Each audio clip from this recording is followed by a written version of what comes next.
सामान्य अध्ययन के प्रश्नों से रूबरू करवाने के लिए हमने आपके लिए शुरू किया है जीके का डोज नामक सीरीज, जिसमें ये पहला वीडियो नोट में इस वीडियो नोट में हम जिन प्रश्नों की बात करेंगे वो भारतीय संविधान से संबंधित है और भारतीय संविधान से संबंधित इन प्रश्नों को हम आपको डिस्कशन करके भी बताएंगे। तो पूरा वीडियो देखिएगा, समझिएगा और कमेंट जरूर करिएगा ताकि हम इस सीरीज़ को कंटिन्यू कर सकें। फर्स्ट ग्रेड की वीडियोज़ चली रही हैं, जल्द ही आपके लिए SST सेकेंड ग्रेड की वीडियोज़ भी आने वाली हैं। तो चलिए शुरू करते हैं। पहला प्रश्न है दोस्तों, यहाँ पर देखिए, कश्मीर के वो महाराजा कौन थे जिन्होंने कश्मीर को भारत में विलय करने का फैसला लिया या फिर विलय पत्र पर जिन्होंने हस्ताक्षर किए थे? वो थे महाराजा हरि सिंह। महाराजा हरि सिंह इन्होंने विलय पत्र पर हस्ताक्षर कब किया? 26 अक्टूबर 1947 को, जब भारत के अंदर रियासतों का विलय चल रहा था। उस समय के कश्मीर के जो महाराजा थे वो थे हरि सिंह। इन्होंने विलय पत्र पर हस्ताक्षर किया और 26 अक्टूबर 1947 की रात को विलय पत्र पर हस्ताक्षर करने का फैसला लिया और विलय पत्र पर हस्ताक्षर किया।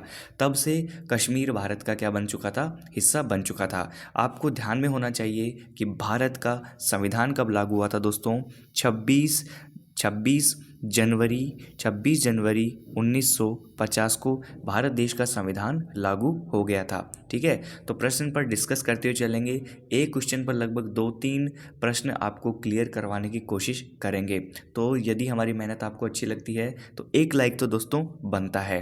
तो महाराजा हरि सिंह को ध्यान में रखिएगा। कश्मीर का जब भारत में विलय हुआ 26 अक्टूबर 1947 की रात को इन्होंने विलय पत्र पर हस्ताक्षर करके भारत को उसको विलय कर दिया था। ठीक है, नेक्स्ट देखिए, भारत में सांप्रदायिक निर्वाचन के जनक के रूप में किसे जाना जाता है? सांप्रदायिक निर्वाचन के जनक के रूप में मार्ले मिंटो को जाना जाता है। किसे जाना जाता है? मार्ले मिंटो को जाना जाता है। दोस्तों, मार्ले मिंटो सुधार अधिनियम कब का है? 1909 का है। मार्ले मिंटो सुधार अधिनियम 1909 का है। दोस्तों, इस अधिनियम के तहत कुछ बातें हैं जिनके ऊपर मैं आपको थोड़ा सा ध्यान आकर्षित करवाता हूँ। इस अधिनियम में क्या हुआ था दोस्तों? मार्ले मिंटो सुधार अधिनियम 1909 के तहत केंद्रीय और प्रांतीय विधान जो परिषदें थी उनके आकार में बढ़ोतरी की गई थी, उनका आकार बढ़ाया गया था। ठीक है, दूसरी अगर मैं बात करूं कि इसमें सांप्रदायिक निर्वाचन वाली जो बात आती है, इसको ध्यान में रखिएगा कि 1909 में मार्ले मिंटो सुधार अधिनियम के तहत मुस्लिमों के लिए सांप्रदायिक प्रतिनिधित्व का क्या किया गया था? प्रावधान किया गया था। लॉर्ड मिंटो को भारत में सांप्रदायिक निर्वाचन के जनक के रूप में इसीलिए जाना जाता है क्योंकि मार्ले मिंटो सुधार अधिनियम 1909 के तहत मुस्लिमों के लिए, किसके लिए ये भी ध्यान में रखिएगा, मुस्लिमों के लिए आपसे ऑप्शन में पूछा जाता है। तो ये जो सांप्रदायिक जो किया गया था, सुधार जो किया गया था, ये मुस्लिमों के लिए सांप्रदायिक प्रतिनिधित्व का प्रावधान किया गया था। किसके आधार पर? पृथक निर्वाचन के आधार पर। ठीक है ना, और केंद्रीय और प्रांतीय विधान परिषदों की आकार में बढ़ोतरी या वृद्धि की गई थी। ओके, नेक्स्ट देखिए, किस सुधार अधिनियम के तहत पृथक निर्वाचन के आधार पर मुस्लिमों के लिए सांप्रदायिक प्रतिनिधित्व का प्रावधान किया गया? अभी मैंने आपको बताया 1909, और 1909 के सुधार को क्या कहते हैं? मार्ले मिंटो सुधार अधिनियम। मार्ले मिंटो सुधार अधिनियम के तहत मुस्लिमों के लिए सांप्रदायिक प्रतिनिधित्व का प्रावधान किया गया था। किसके आधार पर? पृथक निर्वाचन के आधार पर। ठीक है, पृथक निर्वाचन के आधार पर मुस्लिमों के लिए सांप्रदायिक प्रतिनिधित्व का प्रावधान किस सुधार अधिनियम के तहत किया गया? 1909, 1919, 1935, 1947। तो आप क्या आंसर देखो वहाँ पर? आप आंसर देंगे 1909 का, जो मार्ले मिंटो सुधार अधिनियम था, या 1909 का भारतीय काउंसिल अधिनियम भी हम इसे कह सकते हैं। इसके अंतर्गत पृथक निर्वाचन के आधार पर मुस्लिमों के लिए सांप्रदायिक प्रतिनिधित्व का प्रावधान किया गया था। और सांप्रदायिक निर्वाचन के जनक कौन कहलाते हैं? Morley Minto. ओके, क्लियर हुई चीज़? तो वीडियो को लाइक करिए दोस्तों। सबसे पहले अंगूठे का बटन वो प्रेस कर दीजिए, उसको नीला कर दीजिए आप। ठीक है, किस अधिनियम के द्वारा संवैधानिक निरंकुशता का सिद्धांत प्रवर्त किया गया? 1935 का जो भारत सरकार अधिनियम था, इसके द्वारा संवैधानिक निरंकुशता का सिद्धांत प्रवर्त किया गया। देखो, 1935 का जो भारत शासन अधिनियम था, इस अधिनियम में गवर्नर जनरल की जो शक्तियों था उसमें कोई भी नियंत्रण नहीं था। गवर्नर जनरल की शक्तियों में कोई भी नियंत्रण नहीं था। ठीक है ना। तो इस प्रकार हम कह सकते हैं कि हस्तांतरित विषयों का विभाजन मनमाना और स्वेच्छाचारी था, अपनी इच्छा पे डिपेंड था। अंतिम रूप से गवर्नर जनरल ही संपूर्ण प्रशासन की क्या हुआ करता था, धुरी हुआ करता था। तो इस आधार पर हम कह सकते हैं कि संवैधानिक निरंकुशता का सिद्धांत प्रवर्तित किसके माध्यम से किया गया, 1935 का भारत सरकार अधिनियम के द्वारा, क्योंकि अंतिम रूप से गवर्नर जनरल ही संपूर्ण प्रशासन की क्या हुआ करता था, धुरी हुआ करता था। संपूर्ण प्रशासन की धुरी हुआ करता था कौन, गवर्नर जनरल। कौन से अधिनियम के तहत, 1935 का भारत सरकार अधिनियम के तहत। क्लियर हुई चीज़ें, कोई दिक्कत यहाँ तक, कोई परेशानी, कुछ भी? ठीक है, नेक्स्ट देखिए, अगला प्रश्न है आपके लिए, वह शासन अधिनियम जिसके द्वारा प्रांतों में द्वैध शासन की क्या कर दी गई, समाप्ति कर दी गई, और केंद्र में द्वैध शासन की क्या होगी, शुरुआत होगी। वो भी दोस्तों है 1935 का भारत शासन अधिनियम। जितने भी भारत शासन अधिनियम हैं उसमें सबसे महत्वपूर्ण जो है वो है 1935 का भारत शासन अधिनियम, क्योंकि भारतीय संविधान में बहुत सारा पार्ट 1935 के भारत शासन अधिनियम का ज्यों का त्यों रख लिया गया था। अब 1935 के अधिनियम की कुछ बातें हैं, मैं आपको यहाँ पे फिर से हाईलाइट करके बता देता हूँ। ठीक है, एक तो ये हुआ कि इस अधिनियम के तहत अखिल भारतीय संघ की स्थापना की गई। ठीक है, अखिल भारतीय संघ की स्थापना की गई। ओके, इसी अधिनियम के तहत 1935 के अधिनियम के तहत ही केंद्र और राज्य यानी इकाइयों के बीच में 3 सूचियां, संघ सूची, राज्य सूची और समवर्ती सूची में बंटवारा किया गया, शक्तियों का बंटवारा किया गया।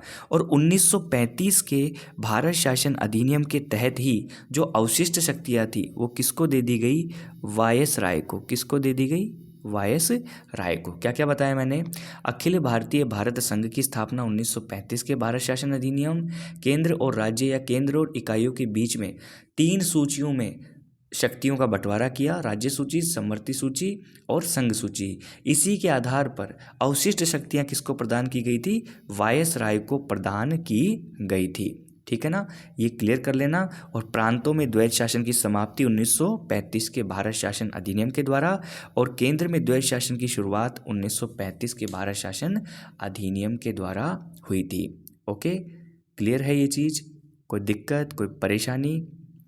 चलिए नेक्स्ट देखिए दोस्तों, भारत में मुद्रा और साख पर नियंत्रण के लिए भारतीय रिजर्व बैंक की स्थापना किस अधिनियम के अंतर्गत की गई, तो भारत शासन अधिनियम 1935।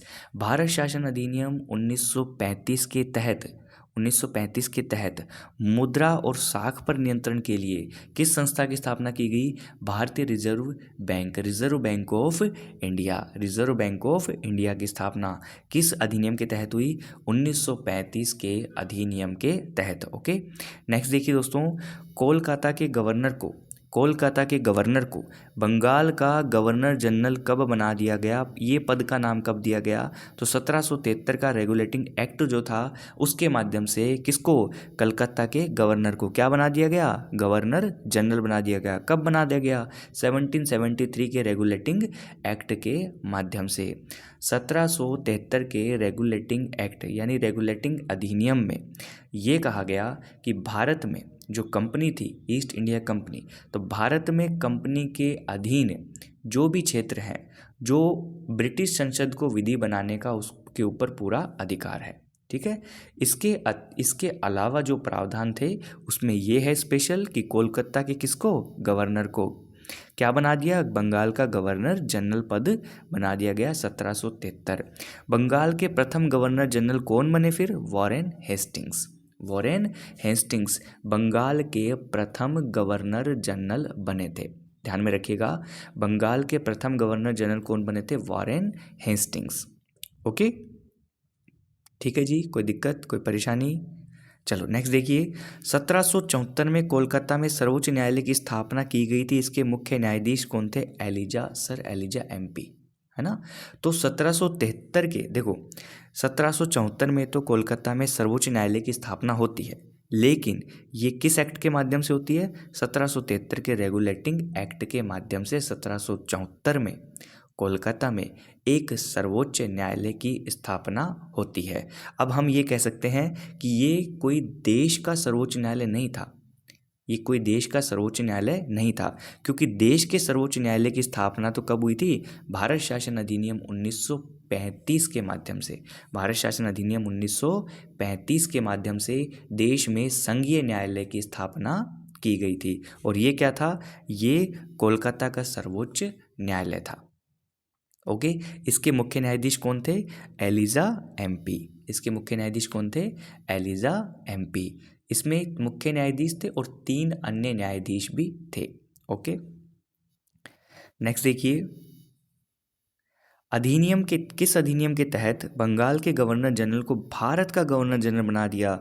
ये है 1833 का अधिनियम। 1833 का जो अधिनियम था, इसके माध्यम से बंगाल के गवर्नर जनरल को भारत का गवर्नर जनरल बना दिया और भारत के प्रथम गवर्नर जनरल बने लॉर्ड विलियम बेंटिक। पहले तो क्या किया? कोलकाता का जो गवर्नर था उसको बंगाल का गवर्नर जनरल बना दिया। वो कौन बना था?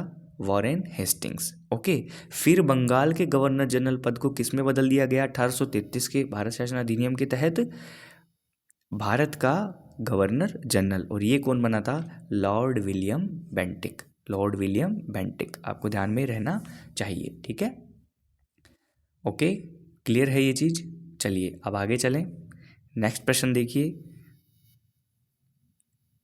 ब्रिटिश सरकार ने किस अधिनियम में सबसे पहले भारत में शिक्षा के लिए 1 लाख रुपए दिए थे? 1813 का चार्टर अधिनियम। 1813 का चार्टर अधिनियम। इसके तहत क्या हुआ था? ब्रिटिश सरकार ने इस अधिनियम के तहत सबसे पहले यदि एजुकेशन पे खर्च के लिए पैसा दिया, 1 लाख रुपए दिए थे। तो ये हमें ध्यान में रहना चाहिए। काफ़ी बार ऐसे प्रश्न बन जाते हैं, पूछ लिए जाते हैं, तो हमें इन चीज़ों का नॉलेज होना चाहिए। ओके, 1813 का चार्टर एक्ट। अब ये जो पैसा दिया गया, ये किस लिए दिया गया? साहित्य के उत्थान और स्थानीय विद्वानों को प्रोत्साहन देने के लिए और विज्ञान की उन्नति कर सकें, इसलिए 1 लाख रुपए दिए गए थे। गवर्नर जनरल को अधिकार दिया गया कि वो 1 लाख रुपए खर्च करे। किसके ऊपर खर्च करे? इन विषयों पर खर्च करे, साहित्य के ऊपर, स्थानीय विद्वानों को प्रोत्साहन देने के लिए, विज्ञान की उन्नति के लिए। ओके, नेक्स्ट देखिए, वह चार्टर अधिनियम जिसके द्वारा ईसाई मिशनरियों को भारत में बसने की छूट मिली, वो भी था 1813 का चार्टर अधिनियम। ईसाई मिशनरियों को भारत में बसने की छूट दे दी गई थी। कंपनी का अधिकार 20 साल के लिए फिर से बढ़ा दिया गया था। ठीक है, कंपनी का अधिकार 20 साल के लिए फिर से बढ़ा दिया गया। ईसाई मिशनरियों को भारत में रहने की छूट दे दी गई और साहित्य और शिक्षा और विज्ञान पर खर्च करने के लिए 1 लाख रुपए तक बोल दिया गया गवर्नर जनरल को कि आप इन विषयों पर खर्च कर सकते हैं। नेक्स्ट देखिए, वह अधिनियम जिसके द्वारा गवर्नर जनरल की परिषद में एक विधि सदस्य को शामिल किया गया, वो था 1833 का चार्टर अधिनियम।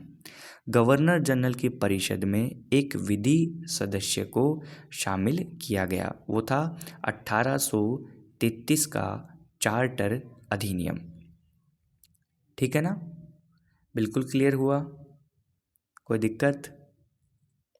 चार्टर अधिनियम 1833 में गवर्नर जनरल की कार्यकारिणी में एक कानूनी सदस्य को शामिल किया गया। ये जो कानूनी सदस्य था, इसका नाम ध्यान में रखना, वो है लॉर्ड मैकाले। Lord Macaulay. ठीक है, इसका संबंध कार्य केवल किससे था? कानून से था। ओके, चलिए नेक्स्ट देखिए,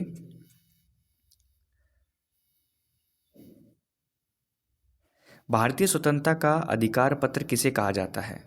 भारतीय स्वतंत्रता का अधिकार पत्र किसे कहा जाता है? भारतीय स्वतंत्रता का अधिकार पत्र किसे कहा जाता है? 1858 के भारत शासन अधिनियम को।